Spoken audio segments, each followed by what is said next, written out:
এবার মাননীয় প্রধান উপদেষ্টাকে গোপনতার শপথ পাঠ করানোর জন্য মহামান্য রাষ্ট্রপতিকে বিনীত অনুরোধ জানাচ্ছি। আমি মোহাম্মদ ইউনূস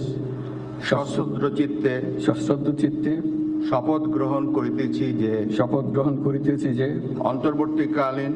অন্তর্বর্তীকালীন সরকারের প্রধান উপদেষ্টা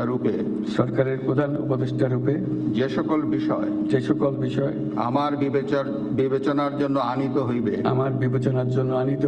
বা যে সকল বিষয় আমি অবগত হইব তাহা প্রধান উপদেষ্টা রূপে